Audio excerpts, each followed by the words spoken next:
본문은 이렇게 시작해요. 그때에 스데반의 일로 일어난 환란으로 말미암아 흩어진 자들이 베니게와 구브로와 안디옥까지 이르러 유대인에게만 말씀을 전하는데, 그랬어요. 예루살렘 교회에 큰 핍박이 임했죠. 스데반 집사가 순교했어요. 그리고 예루살렘 교회는 큰 박해를 당합니다. 그러니까 성도들이 다 흩어져 버렸어요. 이때 성도들이 흩어진 이유는 그 예루살렘에만 신앙 때문에 당하는 박해 때문에 더 이상 버틸 수가 없으니까 신앙을 지키기 위하여 그들이 흩어진 것이었습니다. 신앙을 지키기 위하여 라는 그 목적을 가지고 그들이 흩어지는 거예요. 어쩔 수 없어서 그들이 페니키아, 또 사이프러스, 또 안티옥 지방으로 흩어지게 되죠. 흩어진 그들은 유대인들에게만 복음을 전합니다. 이유는 그리스도 곧 메시아를 통한 구원은 유대인들에게 주어진 하나님의 약속이었기 때문입니다. 메시아 구원 사상은 그 유대인들이 자기들의 독특성을 유지해 온 민족성의 근본이었거든요. 그러니까 메시아를 통한 구원은 바로 하나님의 선택받은 우리들에게 주어진 것이라고 그들은 그렇게 아주 체질적으로 배어 있었어요. 따라서 그들은 흩어져도 유대인들에게만 복음을 전했습니다. 뿐만 아니라 또 한편 생각해 보면 그들이 흩어져 가지고 유대인들에게만 복음을 전했다, 예수가 그리스도라는 사실을 전했다, 이것이 가능했던 것은 그들의 이 사고하는 사고의 틀이 같기 때문입니다. 사고의 틀이 같다. 다시 말하면 히브리적인 사고를 하는 사람들이기 때문에 그들은 쉽게 복음을 그렇게 전할 수 있었다는 것입니다. 또 한편은 이 언어가, 또 문화가, 그 생활적인 모든 삶의 방법들이 같기 때문에 편리하니까 그들이 같은 동족들에게만 복음을 전했을 것입니다. 디아스포라들의 그룹이죠. 특히 이제 이 유대인들에게 독특하게 보여지는 것이 있다면 자기들만이 가지고 있는 그 배타성입니다. 유대인들의 배타성, 그리고 이기적인 민족주의, 이제 그런 영향이 지금 예수를 믿으면서도 그들이 여전히 생활을 그렇게 가는 이유가 되는 것입니다. 흩어진 유대 예루살렘의 성도들이 페니키아, 사이프러스 혹은 안티옥, 우리 성경에 하면은 베니게, 구브로, 그리고 이제 안디옥, 이런 넓은 지역이죠. 거기까지 가서도 결국은 유대인들에게만 복음을 전하는 그런 삶을 살았습니다. 그런데 구브로와 사이프러스예요. 구브로와 저 구레네에서 온 몇 사람이 헬라인들에게도 주 예수를 전파했습니다. 구브로와 구레네에서 왔다 하는 이 말은 그들은 헬라적 유대인이다 하는 것을, 헬라파 유대인이다 하는 것을 가르쳐 줍니다. 그들은 두 개의 마인드를 가지고 있었죠. 언어가 통했고요, 생각하는 사고의 틀이 통했습니다. 다시 말하면 유대인임에도 불구하고 그들은 로마식의, 헬라식의 교육을 받고 헬라 문화의 영향을 많이 받은 사람들입니다. 히브리적인 기독교를 헬라적인 기독교로 다리를 놓아주는 역할을 하는 사람들이었습니다. 그러니까 유대인들의 입장에서는 함께 할 수 없는 이방인들인데 그 이방인들에게 복음을 전달해 주는 자가 누구냐면 바로 이들이었습니다. 헬라파 유대인들. 그 헬라인들에게 복음을 전하니까 그 헬라인들이 예수를 믿습니다. 그래 단순히 이 헬라파 유대인들이 전해주는 복음을 듣고 헬라인들이 예수를 믿었다 하는 것은 우리 같으면 오늘 같으면 쉬운 이야기지만 유대인들의 입장에서 매우 어려운 이야기였습니다. 사도행전이 기록되어 있는 내용을 보면 사도 바울이 저 길리기아 다소로 컴백한 이후에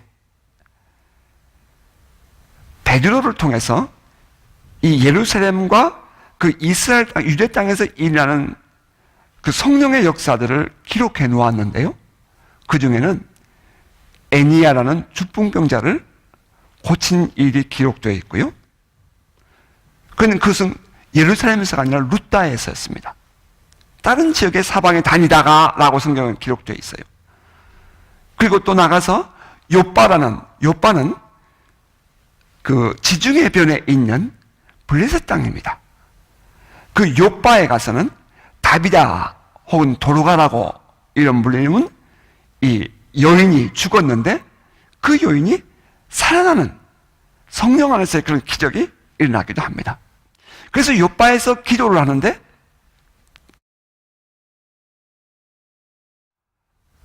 성령께서 하나님께서 그에게 찾아오셔서 먹지 못할 유대인들의 율법에 의해 먹지 못할 음식들을 보자기에 담아서 보여주면서 먹으라고 하는 환상을 보게 됩니다.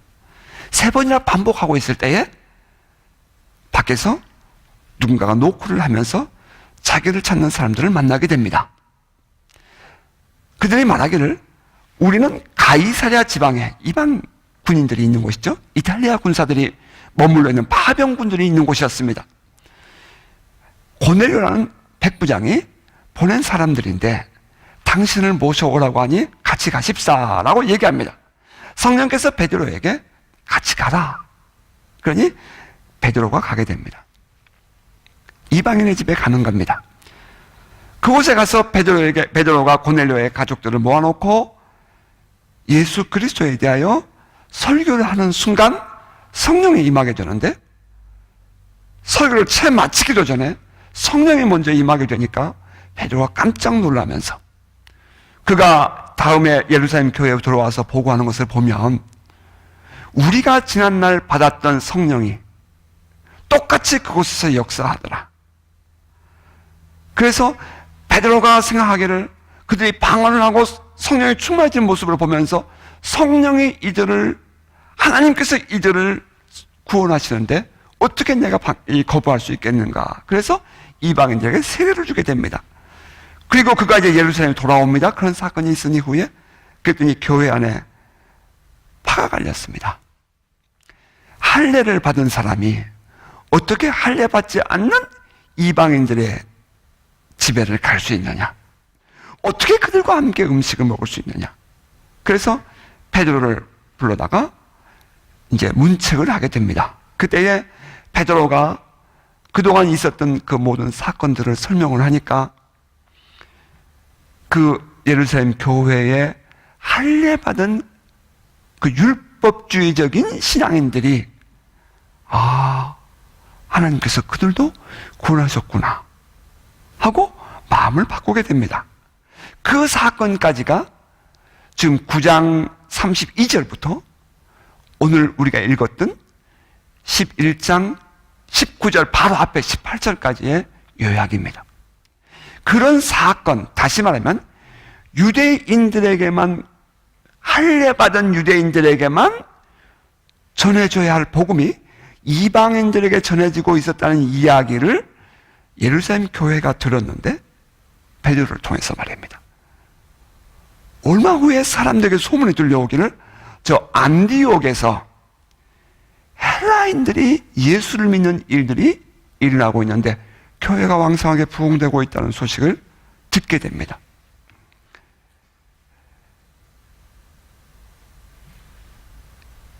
유대인들의 입장에서 바라볼 때에는 이방인들이 예수를 믿는다는 것은 받아들일 수가 없는 일입니다. 이건 생각할 수가 없는 일이에요. 그런데 이 베드로를 통해서 이미 하나님께서 그 선입견을 제거하시는 거죠. 베드로를 통해서 이방인들에게 복음이 전해지고 있다는 사실을 소식을 먼저 듣게 하고, 그리고 이제 안디옥에서 헬라인들이 예수를 믿게 되었다는 소식을 듣게 되니 이제 이 예루살렘 교회의 장로들은 바나바라는 사람을 안디옥 교회로 보내게 됩니다. 안디옥 교회는 저 이방 땅이고 디아스포라들이 모여있는 교회였죠. 바나바는 사실 구브로 사이프러스 사람으로 그 또한 헬라파 유대인이었습니다. 그가 그곳에 가보니 엄청난 하나님의 은혜가 그곳에 임해 있는 것을 보게 됩니다. 성경은 이렇게 기록했죠. 주의 손이 그들과 함께 하심에 수많은 사람들이 예수를 믿고 주께 돌아오더라. 주의 손이 함께 했다라고 표현합니다. 주의 손이 함께 했다 하는 그 사실을 받아들이는 것도 쉽지 않을 뿐 아니라 이제 그 안디옥 교회 안에 많은 이방인들이 그렇게 막 성령의 은혜 안에서 표적과 기사와 놀라운 기적과 병고침과 그런 일들이 일어나게 되니까 주의 손으로 말입니다. 일어나게 되니까 일부 사람들은 배타하고 잘못되었다, 저들 틀렸다라고 말을 했을 것입니다. 그런데 감사하게도 바나바가 그 교회를 가서 보고는 뭐라고 해석을 하고 설명을 했느냐면은 그가 이르러, 성경은 이렇게 기록했어요. 그가 이르러 하나님의 은혜를 보고 기뻐하여 모든 사람에게 굳건한 마음으로 주와 함께 머물러 있으라 권하니라고 했어요. 그 안에 일어나고 있는 성령의 역사, 그 안에 일어나고 있는 마지막 날에 내 영을 부어주리니 자녀들은 예언할 것이요 청년들은 환상을 보고 아비들은 꿈을 꾸리라. 그와 같은 놀라운 마지막 날의 역사들이 일어나는 모습을 보면서 많은 사람들은 거부할 때에 바나바는 그것을 하나님의 은혜라고 봤다는 것입니다. 여러분, 우리 모두 눈이 열리기를 주님으로 축복합니다. 똑같은 사건을 보면서도, 똑같이 교회 안에 일어난 일들을 보면서도 그것을 바르게 이해하지 못하니까 주의 손이 그들과 함께 있어. 그것은 주의 손이라는 것은 능력을 의미합니다. 주님의 능력이, 성령의 은혜가 함께해서 엄청난 기적이 일어나고 많은 사람들이 예수를 믿게 되니까 외부에서는 그들을 향해서 지탄합니다. 잘못되었다고 소리합니다. 그런데 이 바나바는 그 모습을 보면서 이것은 하나님의 은혜야 라고 받아들였다는 것입니다. 이게 초대교회가 엄청난 변화를 가져오게 되는 결정적인 동인이 됩니다. 바나바가 그때에 이거 잘못되었어, 이거 틀렸어 라고 했으면 또 다른 환란이 올 법도 한데, 근데 바나바는 그때에 그 안디옥 교회 안에 일어나고 있는 엄청난 그 역사를, 지금까지 가지고 있었던 모든 신학적이고 또 율법적인 그 모든 것들을 뛰어넘는 역사를 바나바는 표현하기를 하나님의 은혜라고 보았다는 것입니다. 하나님의 은혜. 여러분, 정말 우리 안에 이 꺼풀이 벗어지는 역사가 있기를 주님은 축복합니다. 하나님의 은혜를 볼 수 있어야 돼요. 하나님께서 지금 어떻게 역사하고 계시는지를 볼 수 있어야 돼요. 많은 사람들은 오늘날도 말하기를 성경에 없으니, 성경에 기록되지 않았으니, 여러분, 안디옥 교회에 이렇게 부흥이 일어나고 엄청난 일들이 일어나는 동안 바울이 어디 있었어요? 사울이? 길리기아 타소 지방에 있었어요. 길리기아 지방과 그 다소를 중심한 그 이방 땅을 다니면서 예수는 그리스도라고 전하고 다녔어요. 근데 그 기록 어디 있어요? 없죠. 갈라디아서에 짤막하게 나와 있어요. 그런데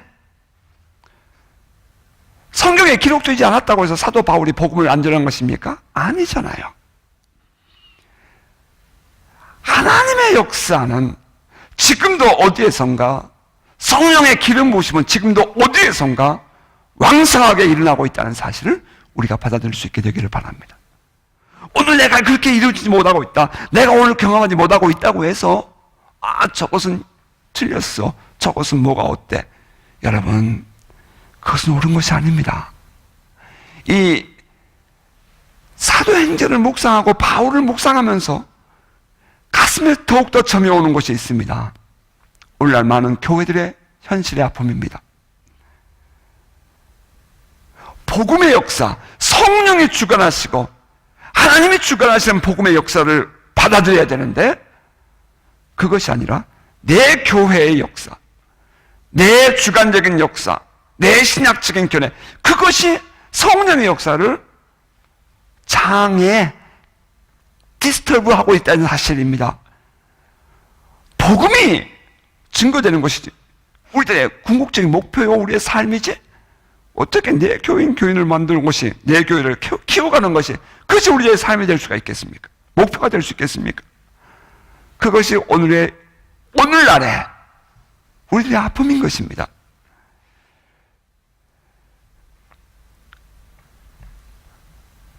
바나바가 그들에게 왔습니다. 이것은 하나님의 은혜야 하면서 그의 마음이 기뻤습니다. 그리고 그들에게 뭐라고 말합니까? 너희가 굳건한 마음으로 주와 함께 머물러 있으라. 다시 말하면 너희들이 지금 옳다, 지금 너희들이 하나님의 은혜 안에 있다, 마음을 굳게 해라, 더 힘있게 해라, 그리고 주와 함께 있어라, 믿음을 지켜라, 권면하는 겁니다. 그러면서 성경은 뭐라고 말하냐면, 그 바나바에 대해서 설명하기를, 바나바는 착한 사람이요, 성령과 믿음이 충만한 사람이다. 더 많은 사람들이, 큰 무리가 주께 더하여지더라 라고 성경은 기록합니다. 바나바는 착한 사람이다. 우리가 이 헬라어는 아가도스라고 쓰는 단어예요. 하나님은 선하시다 할 때 아가도스라는 단어를 씁니다. 그것은 다시 말하면 착하다, 선하다 하는 의미도 있는 반면에 유용하다, 쓸만하다, 그런 의미가 있습니다. 이 사람 괜찮다 이 말입니다. 사람의 인간성이 괜찮은 사람이라는 뜻이에요. 아주 미안한 얘기지만 어떤 사람 참 악한 사람도 있어요. 참 저 사람 사악하다, 저 사람 정말 기본이 좀 틀렸다, 우리 그런 사람도 있어요. 솔직하게 있어요. 그런데 이 바나바는 착한 사람이에요. 기본적으로 사람이 된 사람이에요. 인격적으로 사람이 된 사람이라고요. 거기다가 그런 믿음과 성령이 충만한 사람이었습니다. 성령이 충만한 사람의 입장에서 볼 때는, 성령의 사람이 바라보면 이것이 성령의 역사인지 성령의 역사가 아닌지를 구분이 됩니다. 동의하십니까? 은혜를 아는 사람은 이것이 하나님의 은혜인지 인간적인 감동인지 우리는 알아요. 이것이 사람들의 어떤 조작인지, 이것이 성령의 역사인지 알아요. 알 수 있습니다. 바나바는 성령과 믿음이 충만한 사람이었으므로 그 안디옥 교회에서 일어나고 있는 헬라인들이 예수를 믿고 돌아오는 사건, 그리고 주의 손의 능력이 그 안에서 운행하며 안디옥 교회에 부흥이 일어나고 있는 이 사건을 바나바는 하나님의 은혜로 볼 수 있었다는 것입니다. 안디옥 교회를 컨펌해 주는 거예요. 이것은 성령의 역사라고, 이것은 하나님의 은혜라고. 그리고 이 복음이 더욱더 확장되어져 갑니다. 이 말이 왜 중요한고 하니, 여전히 흩어진 유대인들은 유대인들에게만 복음을 전하고 있는 것입니다. 여전히 그 교회 안에, 여전히 그 안디옥 지역에 혹은 이방 땅에 있는 흩어진 유대인들은 아직도 자기 동족에게만 복음을 전하고 있는 거예요. 그런데 주의 손이, 성령이 베드로가 고넬료의 집에 가기를 거부했을 때에 그를 억지로 가게 하고, 또 그리고 고넬료에게 복음을 전할 때에 먼저 성령이 그를 사로잡은 것처럼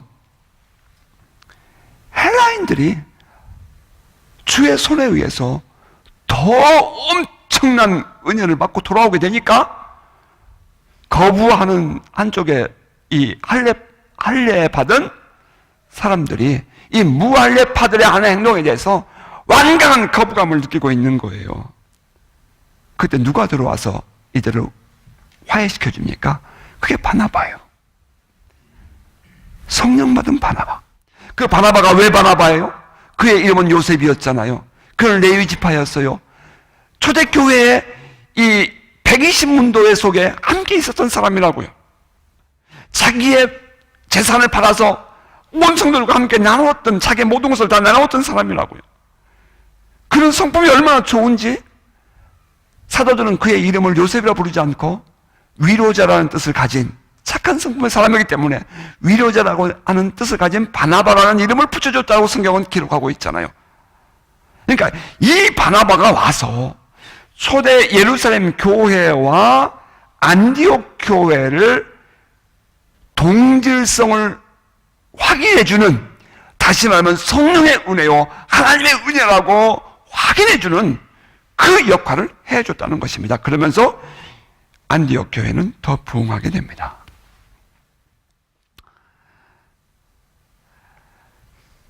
큰 무리가 죽게 더하더라.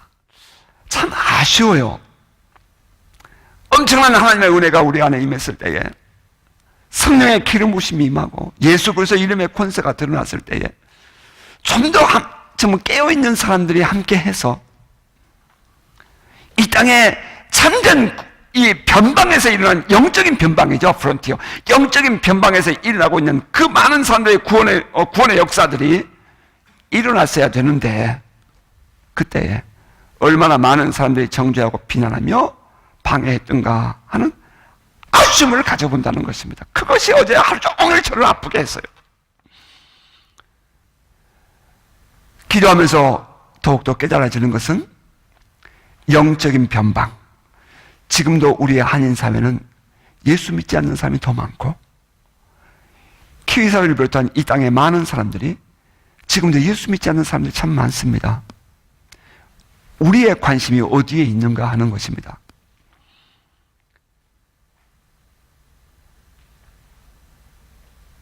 다시 돌아가서 이 교회를, 안디옥 교회를 그렇게 돌보고 있는 바나바가 안디옥에서 북쪽으로 올라가서 다소 지방으로 갑니다.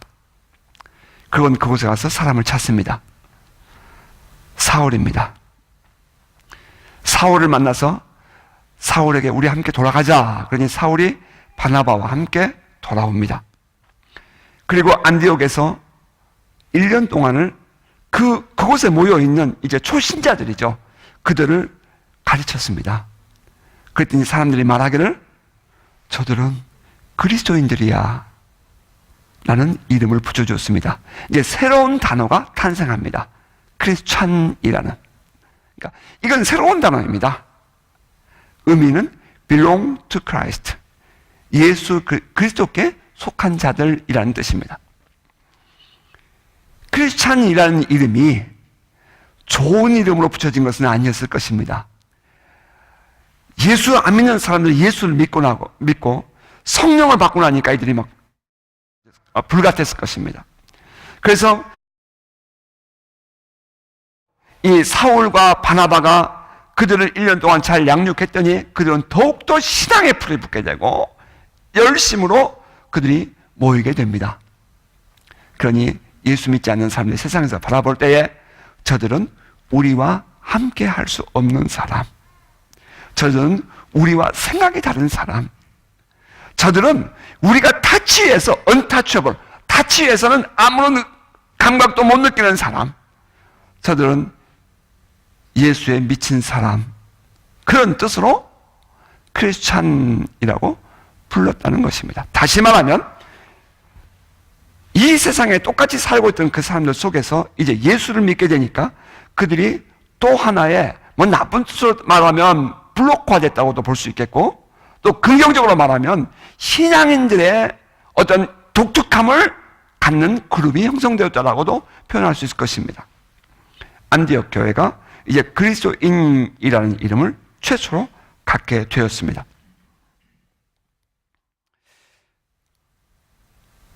바울이 예루살렘을 떠나서 길리기아 지방 가이사라를 지나 길리기아 지방으로 돌아가서 다소에서 비롯하여 그 소아시아 지역을 다니면서 복음을 전했는데요. 그 기간이 10년입니다. 10년이 넘어요. 정확하게 따져볼게요. 갈라디아서 2장 1절은 바울이 갈라디아서에 보내는 편지에 내가 두 번째 예루살렘을 방문했을 때는 14년 후에라고 설명해요. 14년 후에 내가 두 번째 예루살렘을 방문했다라고 말해요. 첫 번째 방문하고 나서 14년이 지난 것입니다. 첫 번째 방문했을 때에 게바와 야고보밖에는 볼 수가 없었다. 그리고 내가 돌아왔다. 그리고 이 다소로 갔다. 그리고 내가 다시 안디옥을 통해서 내가 바나바와 디도를 데리고 내가 예루살렘을 방문했을 때는 그때는 14년이 지난 후였다라고 설명해요. 그러면 AD 33년에 다메섹 두상에서 사울이 부활하신 예수를 만났고요. 그가 잠깐 아라비아에 갔다가 광야로 갔다가 돌아와서 다메섹에서 3년 동안 복음을 전했습니다. 그러면 36년이죠. 그리고 그가 잠깐 예루살렘을 방문했습니다. 그럼 한 보름밖에 그곳에 있지 못해요. 그렇게 잠깐 머물러 있다가 이제 가이사라를 지나서 다소로 가게 됩니다. 길리기 지방으로 가게 됩니다. 그리고 거기서 한 14년 동안을 지내는 거예요. 그러니까 10몇 년 동안 지내는 거예요. 그리고 13년쯤 되겠네요. 13년을 지내게 되네요. 그리고 이 안디옥에서 바나바가 와서 바울을 데리고 와서 사울을 데리고 와서 안디옥에 함께 머물러 있으면서 1년 동안 성경 공부를 합니다. 그렇게 해서 그때에 예루살렘에서 온 선지자 중에 선지자 그룹이 오게 되는데, 예언하는 사람들이 오게 되는데 그 중에 한 사람이 예언하기를 장차 큰 흉년이 올 것이다.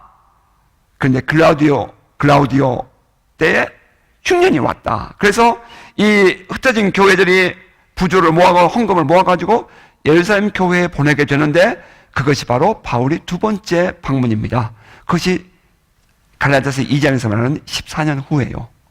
그러면 따져보면 33년에 부활하신 예수를 만나고 3년 동안 다메섹에 지내게 되고 그리고 다시 왔다가 북쪽에 올라간 것이 36년이죠. 그리고 14년 후에 다시 돌아가는 거니까 50년이에요. 50년경이에요. 그러니까 성경학자들은 정확하게 이 말을 할 수가 없기 때문에 45년에서 50년경 이렇게 성경학자들은 얘기를 합니다. 자, 사울이 그 북쪽 길리기아 지방에서 소아시아 지방에서 이방인들에게 복음을 전하고 있었던 내용, 어떻게 사역했는지, 누구를 만났는지 성경은 기록하지 않습니다. 그렇다고 해서 사울이 사역을 안 했습니까? 그렇다고 해서 성령이 그 사울의 사역 속에 함께하지 않았습니까? 그건 아니죠. 그건 아니죠. 부활하신 예수를 만난 사울이 바뀌었습니다. 그리고 그 북쪽에 가서 많은 또 헬라인들에게, 헬라파 유대인들에게 복음을 전하게 됩니다. 그런 동안에 바나바가 가서 데려와서 함께 이곳에서, 이 안디옥에서 성경을 가르치게 되고, 이제 안디옥 교회가 부흥하는 모습이 오늘 본문에 기록되어 있습니다. 종종 이 부분 하나 좀 지적하고 싶은 것이 있어요. 봐라, 아가보라는 사람이 와서 예언하지 않았느냐. 근데 예언이 맞았다.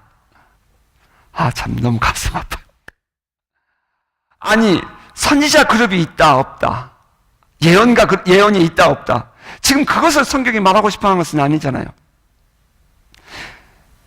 지금 이 성령의 사람 누가가 말이죠, 사도행전을 기록할 때에 지금 어느 시대에 성령의 은혜로 예언하는 선지자 그룹이 있다 없다, 그것을 말하고 싶었겠어요? 아니, 그러면 그곳에 많은 이 예언하는 사람들이 있었는데 말이죠, 지금 안디옥 교회에 온 사람들이. 그들은 왜 다른 사람들 예언했다는 그 말이 없고 아가보가 예언을 했는데 그것이 말했다, 그런 걸 썼겠습니까?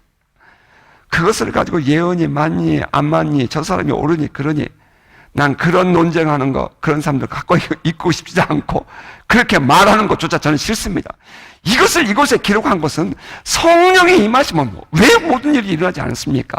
가능하잖아요. 그런데 그때의 그 일로 말미암아 예루살렘에 큰 흉년이 와서, 가뜩이나 예루살렘 교회가 교인들이 흩어져 가지고 재정적으로 어려워했는데 어려움을 겪고 있으니 안디옥 교회를 비롯한 또 다른 흩어진 교회들이 헌금을 모아가지고 바나바와 바울 손에 붙들려 도와주었다, 선교비 보내주었다, 그 얘기를 하고 싶은 것이지, 예언이 옳으니 틀리니 아가보가 많이 틀리니 그거 얘기하고 싶은 것은 아니잖아요.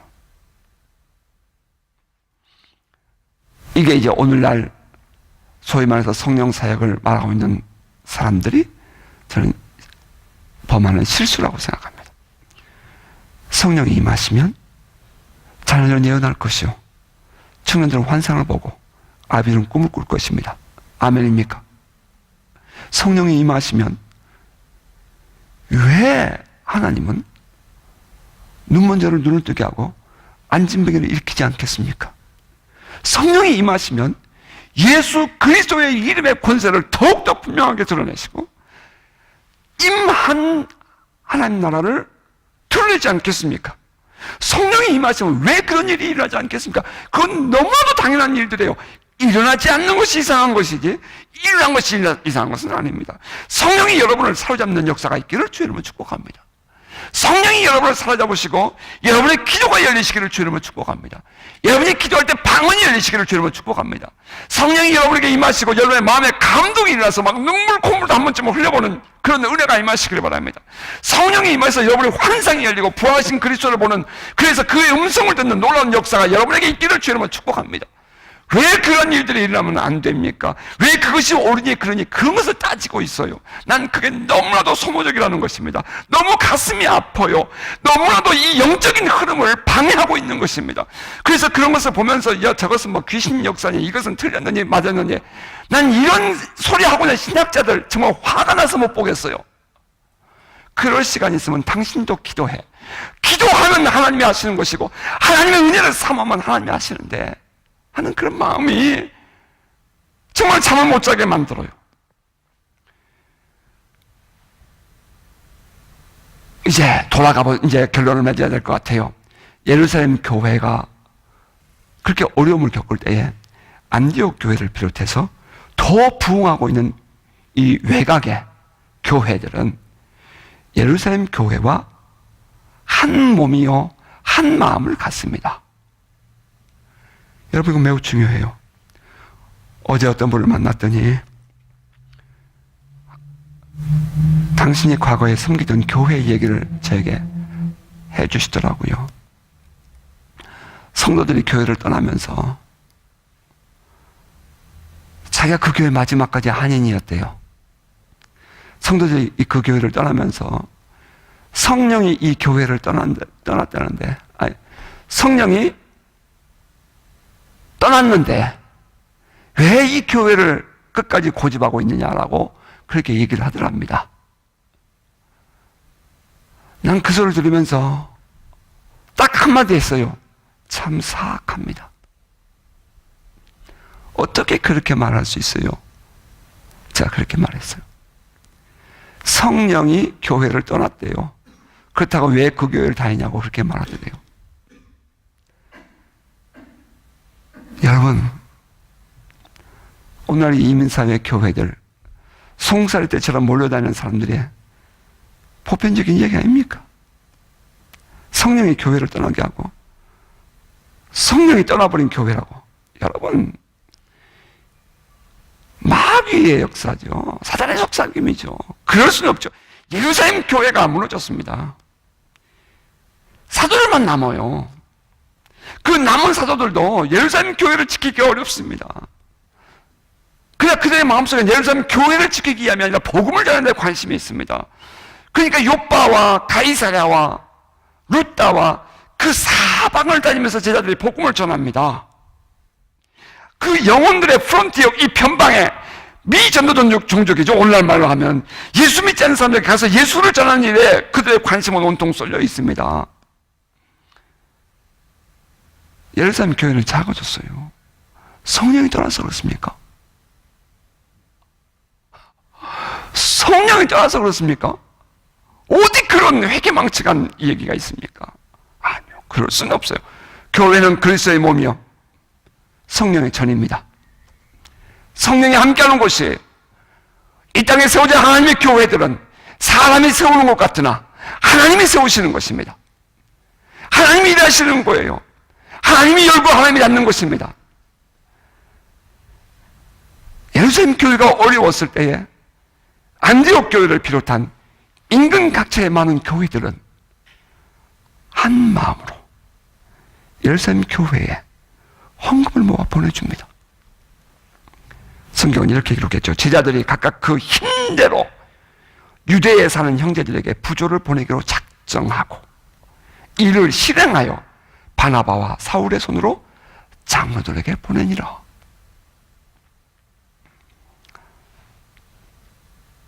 사랑하는 성도 여러분, 정말 아버지의 심정을 갖기를 원합니다. 오늘 이 시대를 바라보는 우리의 시각은 정말 하나님 아버지의 마음으로 성령께서 우리에게 부어주신 그 기름 부으심이 있는 마음으로 볼 수 있게 되기를 주의 이름으로 축복합니다. 내 교회, 네 교회? 어디 내 교회, 네 교회가 성경에 있습니까? 왜 저는 나와 다르기 때문에 이단이어야 합니까? 왜 저는 성령의 역사가 잘못됐다고 말해야 합니까? 시기 질투, 그 유대인들의 시기 질투. 그 시기 질투가 결국은 또 다른 아픔을 낳고 복음의 확산됨을 하나님 나라가 확장되어 간 것을 방해합니다.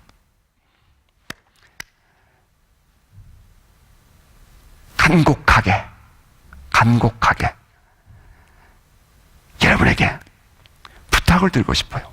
우리의 관점을 복음으로 보자는 것입니다. 복음의 확산. 또 다른 많은 영혼들이 예수를 영접할 수 있도록 저 편방에는 아직도 복음을 듣지 못한 이방인들에게 또 다른 영혼들에게 우리의 관심과 마음이 있기를 주의 이름으로 축복합니다. 우리는 그들에게 가야 합니다. 우리는 유대인들에게만 가겠다. 그게 아니라 예수 잘 믿는 저들에게 우리의 관심이 거기 아니라 예수 믿지 않는 저 영혼들, 어찌하든지 저 예수 믿지 않는 저 영혼들, 아직도 예수를 알지 못해서 지옥 가는 저 영혼들, 아직도 참된 자유함을 누리지 못하고 있는 저 영혼들에게 예수 그리스도를 증거하고 그들도 우리와 함께 예수를 나의 구주로 고백을 하고 성령의 은혜 안에서 그 하나님 나라의 은혜를 체험하며 바나바가 경험했던 그 기뻐하는 그 감동, 그 마음 함께 누리는 역사가 있기를 소원합니다. 말씀을 맺겠습니다. 그때 스데반의 일로 일어난 환란으로 말미암아 흩어진 자들이 베니게와 구브로와 안디옥까지 이르러 유대인에게만 말씀을 전하는데 그 중에 구브로와 구레네 몇 사람이 안디옥에 이르러 헬라인에게도 말하여 주 예수를 전파하니 주의 손이 그들과 함께 하심에 수많은 사람들이 믿고 주께 돌아오더라. 예루살렘 교회가 이 사람들의 소문을 듣고 바나바를 안디옥까지 보내니 그가 이르러 하나님의 은혜를 보고 기뻐하여 모든 사람에게 굳건한 마음으로 주와 함께 머물러 있으라. 고난이 바나바는 착한 사람이요 성령과 믿음에 충만한 사람이라. 이에 큰 무리가 주께 더하여지더라. 바나바가 사울을 찾으러 다소에 가서 만남에 안디옥에 데리고 와서 둘이 교회에 1년간 모여 있어 큰 무리를 가르쳤고 제자들이 안디옥에서 비로소 그리스도인이라 일컬음을 받게 되었더라. 이 안디옥의 역사가 오늘 우리 교회와 여러분의 삶에 있기를 주의 이름으로 축복합니다. 아멘.